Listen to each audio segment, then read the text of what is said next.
Bonjour à toi et bienvenue pour le deuxième épisode du podcast intitulé Dev et moi. Et aujourd'hui, on va parler de développement web et de ce que c'est exactement. Je vais également vous expliquer comment j'ai découvert cette branche de l'informatique et pourquoi elle m'attend plus. Je m'appelle Télus Manémia et je suis en apprentissage du développement web en autodidacte. Le développement web est la création de sites internet à partir de langages de programmation, JavaScript, PHP, Python, etc. ou de balisage comme HTML. Mais pas seulement, puisque cela englobe toutes les tâches en rapport avec la conception des sites internet, telles que la configuration de la sécurité du réseau, ce qui est très important lorsqu'un site transmet des données personnelles. Le développeur web doit donc apprendre différents langages pour pouvoir transformer l'idée d'un client en un site web, en assemblant des lignes de code qui seront interprétées par des navigateurs web, comme Chrome, Firefox, Safari. Le développeur web réalise l'ensemble des fonctionnalités techniques d'un site internet ou d'une application web. Ces tâches sont donc assez complexes et reposent sur la résolution de problèmes. Comment faire ci, comment faire ça, et le tout de manière optimisée.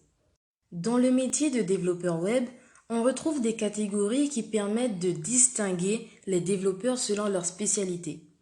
Pour commencer, il y a le développeur front-end. Mais qu'est-ce que c'est exactement? Pour vous l'expliquer, prenons l'exemple d'un magasin. Le développeur front-end serait celui qui se charge de l'intérieur de la boutique ainsi que de la vitrine, c'est-à-dire tout ce que les clients peuvent voir ou toucher depuis le magasin. C'est exactement la même chose avec le site internet. Il va donc se charger de l'interface utilisateur, de l'intégration des différents éléments de la page tels que les images, le texte ou les boutons. Ensuite, nous avons le développeur back-end. Si on reprenait l'exemple du magasin, le développeur back-end serait celui en charge de l'arrière-boutique, c'est-à-dire qu'il va gérer et ou alimenter la partie serveur du site internet. Créer des bases de données, récupérer les différentes informations qui s'y trouvent, mettre en relation le site et différentes applications web. Le développeur back-end utilisera des langages différents pour pouvoir réaliser toutes ces tâches grâce à des programmes compliqués. C'est donc toute la partie que les utilisateurs ne voient pas en allant sur le site. Une autre catégorie existe et se trouve être un peu comme un combo des deux catégories précédentes, le développeur full stack. Ce dernier serait capable de créer un site de A à Z à lui tout seul. Il aurait donc les capacités d'un développeur front-end et d'un développeur back-end.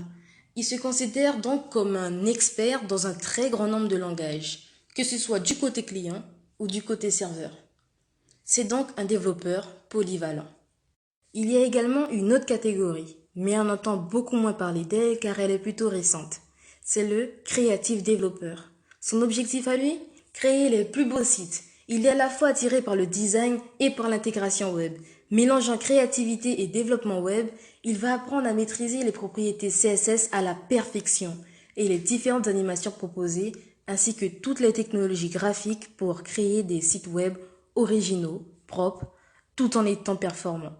Son travail peut être récompensé par des awards, écrits avec 3 W, pour avoir créé un très beau site internet.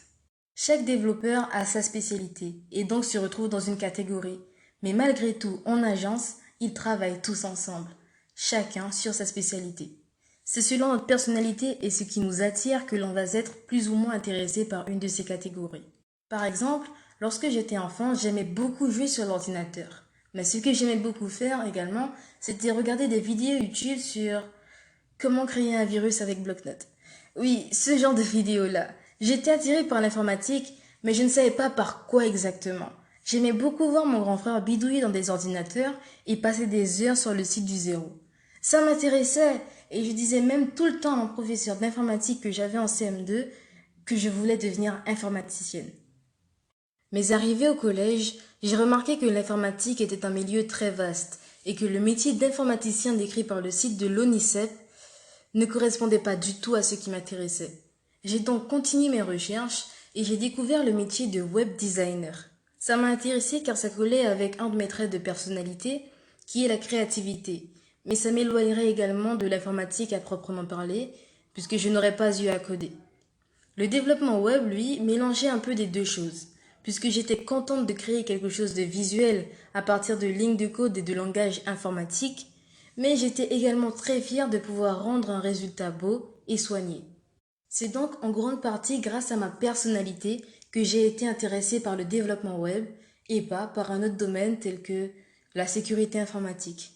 Donc si tu es intéressé par l'informatique mais que tu ne sais pas par quoi exactement, n'hésite pas à prendre le temps de te faire une introspection et de voir ce qui t'intéresse dans la vie au quotidien.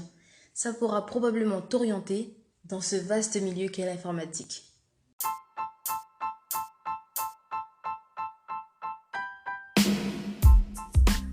Voilà, maintenant je pense que tu sais ce qu'est le métier de développeur web et que tu peux différencier ces différentes catégories. Si j'ai fait quelques erreurs, n'hésite pas à me le dire en commentaire pour que je puisse me corriger. Et n'hésite pas à aller checker la description où tu trouveras toutes les sources des informations que j'ai partagées. Merci d'avoir passé ces quelques minutes avec moi et rendez-vous dans 2 semaines pour un prochain épisode. Et surtout, n'oublie pas d'aller laisser un petit pouce bleu ou un petit cœur selon là où tu écoutes ce podcast pour m'encourager. C'était Télus Manemia et si tu ne veux rater aucun épisode, surtout, reste connecté.